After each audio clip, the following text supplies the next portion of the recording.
자, 그리고 윤석열 전 검찰총장 고위공직자 범죄수사처 공수처가 수사에 착수했습니다. 일단 혐의가 직권남용 혐의지 않습니까? 네. 과거 이제 검찰총장으로 재직하고 있었을 때 문제점들을 듣고 하나씩 나오고 있는 건데요. 시민단체가 고발한 내용에 대해서 수사를 착수한 것이죠. 네. 우리 국민들에게 커다란 피해를 안겼던 옵티머스 사건에 대해서 초창기에 제대로 수사를 하지 못했다라고 하는 지점들 때문에 2019년대에 있었던 일을 가지고 공수처가 수사를 하게 됩니다. 네. 근데 이 부분을 우리가 옵티머스 사건들을 면밀히 들여다보면 여기에 핵심적인 문제를 일으켰던 옵티머스의 대표 같은 경우는 얼마 전에 검찰이 구형을 통해서 조 단위의 벌금 구형으로 중죄가 현재 재판을 앞두고 있는 상황입니다. 네. 근데 이 옵티머스 사건은 결국 권력형 범죄로서 누군가가 뒤를 봐줬기 때문에 이토록 옵티머스 펀드가 판매되면서 수많은 사람들에게 피해를 입히지 않았는가가 핵심인데요. 예. 그 중간에 초창기 수사를 윤석열 전 총장이 제대로 하지 못했다라는 것 때문에 직권남용의 혐의로 윤 총장을 공수처가 수사한다면 그 이후에 옵티머스의 아주 권력에 대해서 핵심적으로 개입돼 있는 청와대의 행정관이 민정수석실의 행정관이 옵티머스에 관련된 인사가 채용이 돼 갖고선 운용이 되기 시작합니다. 그럼 여기에 대해서도 마찬가지로 누가 어떻게 개입됐는지를 분명히 살펴야 되는데 여기에 대해서는 여전히 권력형 범죄에 대해서 검찰은 제대로 밝혀내는 바가 없고 그리고 공수처도 이 문제를 들여다보지 않는 상태 속에서 윤석열 전 총장의 문제만 공수처가 들여다본다 그러면 애당초부터 공수처 출범 때부터 문제가 됐던 정치적 중립에 관한 문제로 공수처가 곤혹스러운 상황이 될 수도 있거든요. 저는 여기에 대해서 고위공직자 범죄수사처가 과연 어떤 결정을 내릴지가 앞으로 공수처의 운명을 좌지우지할 거라고 생각합니다. 그렇군요. 어떻습니까? 이 지금 얘기가 처음 나온 건 아니에요. 왜냐하면 지난해 추미애 전 장관이 이 사건 관련해서 감찰을 지시하기도 했고 또 국정감사 자리에서 이 같은 의혹에 대해서 윤석열 전 총장이 정면으로 반박하기도 하지 않았습니까? 네. 당시 옵티머스 사건 같은 경우에는 부장 정결이기 때문에 나는 보고받은 적 없다. 네. 그걸로 끝났어요, 대답이요.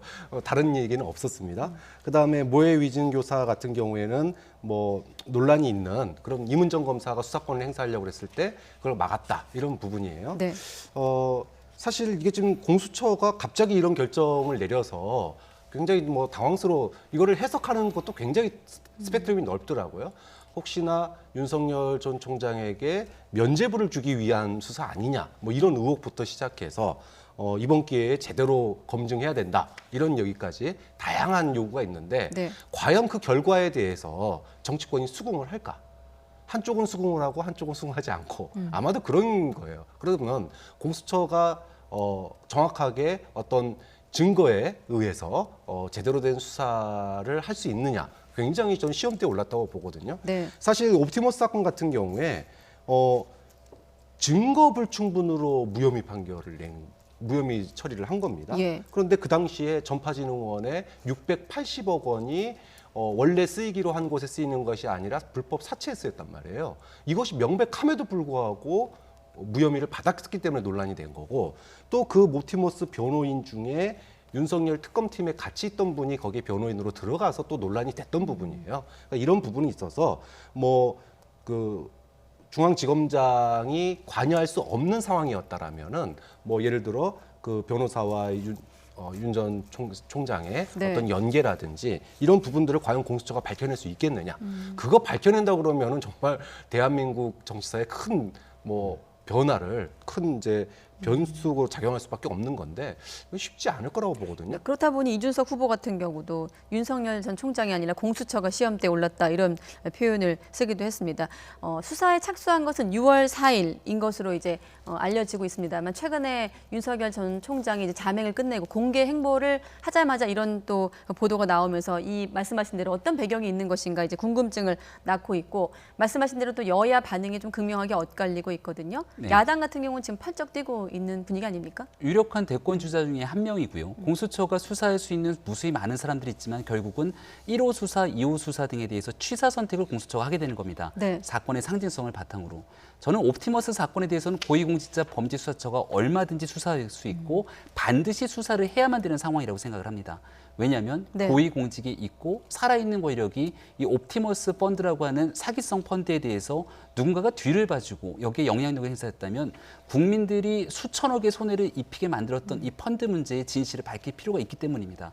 그래서 거듭 아까도 말씀을 드렸던 것이 이 옵티머스에 아주 핵심적으로 관여되어 있는 인사가 청와대 민정수석실의 행정관으로 등용이 돼서 활동을 하게 됩니다. 그리고 지난번 국정감사에서 증인으로 채택이 됐지만 결국 나오질 않았죠. 네. 검찰의 조사 결과를 통해서 이런 내용들이 분명하게 밝혀져야 되는데 사실이 밝혀지지 않습니다. 검찰이 하지 못하는 일이기 때문에 공수처가 살아있는 권력도 엄정히 수사하라고 하는 것이거든요.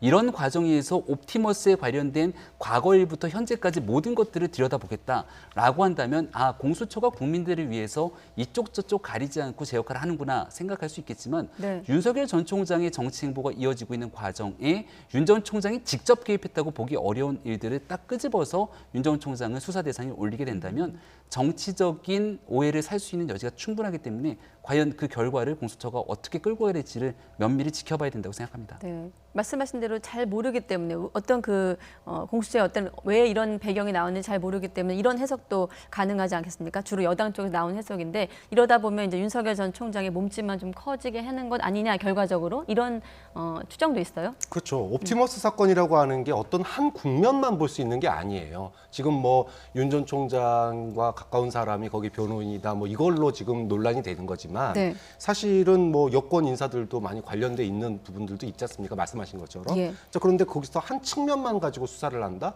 당연히 얘기가 나올 수밖에 없어요. 그러다 보니까 여권 일각에서 우려를 하는 게 공수처 1호 사건이 소위 여권 인사로 분류되는 그것도 기소권도 없는 교육감을 갖다가 1호로 하더니 이거 이러다가 윤석열 면죄부 주는 걸로 끝나는 거 아니냐. 이런 이제 소위 공수처에 대한 의혹을 갖다가 오히려 바라보는 시각도 있는 거거든요. 네. 공수처가 과연 이런 우려와 정말 다양한 그 시각 속에서 소위 국민 누구나 다 납득할 수 있는 결과를 내놓을 수 있겠느냐. 상당히 좀 공수처의 존폐 자체가 이걸로 나중에 정말 결정될 수 있는 그런 상황 아닐까. 좀 그런 점에서 공수처가 과연 어떤 식으로 수사를 풀어나갈지 굉장히 초미의 관심사가 될 것 네. 같습니다. 조금 전 화면에 지나갔습니다만 이번 공수처 수사와 관련된 윤석열 전 총장의 입장은 밝힐 게 없다 아니겠습니까? 네, 지금 입장에서는 윤 전 총장에 관련된 일들을 가지고 언급하는 게 부적절하다 판단될 수 있을 것이고요. 예. 공수처가 과연 윤 전 총장을 소환하게 될 것인지 기타 등등의 진행되는 상황을 지켜보면서 아마 메시지를 조심스럽게 내지 않을까라는 생각이 들고 공수처가 초창기에 가장 곤혹스럽게 여론에게 문매를 맞았던 일 중에 하나가 바로 이성윤 중앙지검장에 대한 관용차를 내줬던 황제 이 소환 논란 아니겠습니까? 네. 그런 일들 속에서 여전히 국민들로부터 신뢰를 제대로 받지 못하게 되는 공수처가 어떻게 일들을 풀어가는지를 지켜보면서 윤 전 총장도 하나둘씩 거기에 대응하는 메시지를 내지 않을까 싶습니다. 그러니까 순전히 윤 전 총장 입장에서 한번 들여다보면 퇴직 후에도 징계 취소 소송 같은 걸로 이제 명예 회복을 하겠다 이런 의지를 밝혔는데 어떻습니까? 대권 주자로서 검찰권을 좀 남용했다는 의혹에 대해서 해명 과정이 좀 적극적으로 들어갈 거라고 보십니까? 문제가 있는 내용들이 있다면 보다 적극적으로 해명을 할 텐데요. 지금 윤 전 총장이 대권 행보를 펼치는 모습들을 보면 얼마 전까지 거의 모든 일들이 주변인을 통한 전원을 통해서 전달합니다. 그렇기 때문에 본인이 직접적인 메시지가 필요하다 이런 얘기가 나와서 바로 얼마 전에 윤 전 총장이 자맹을 끝내고 행사장에 나와서 직접적인 국민들과의 만남을 가졌지만 여전히 여러 가지 사건들에 대해서 말을 좀 아끼고 있죠. 네. 한 가지 사건에 대해서 얘기를 꺼내기 시작하면 또 다른 건들에 대해서 이야기를 하라고 아마도 많은 질문들이 쏟아질 겁니다. 네. 이 모든 것들을 해명하면서 언급하다 보면 윤 전 총장이 하나둘씩 풀어가야 되는 본인의 정치 행보와는 무관한 방식으로 여론에 끌려다닐 수 있기 때문에 네. 아마 말을 좀 아끼지 않는가 싶고요. 아마도 중요한 시점마다 윤 전 총장도 본인 스스로의 입을 통해서 자신의 메시지를 낼 거라고 생각합니다. 네, 말씀하신 대로 계속 말을 아낄 수만은 없을 것 같아요. 앞으로. 근데 이런 그 검찰과의 문제, 그 다음에 이제 장모의 문제, 여러 가지 이제 문제들이 나올 텐데 가족으로서 해명해야 될 부분은 아마 언급을 한 번은 할 것 같아요. 그런데 검찰 개혁 과정에서 소위 논란이 생긴 부분들, 이런 부분들은 원론적인 수준만 답변만 하고 나머지는 그냥 변호인 통해서 대응하는 그런 전략으로 갈 겁니다. 그러니까 네. 이제 쟁점, 소위 윤석열 검증의 시간이라고 하는 부분에 있어서의 가족 논란. 이 부분은 본인이 해명할 수밖에 없는 부분이니까 네. 아마 이 부분만큼은 어떤 자리를 통해서든 해명의 기회가 있을 것 같은데 그걸 모르겠습니다. 그걸 통해서 해명이 될지 안 될지 모르겠지만 근데 예. 다른 부분은 원론적인 답변하고 변호인 통해서 해결하고 이렇게 대응할 거예요. 네.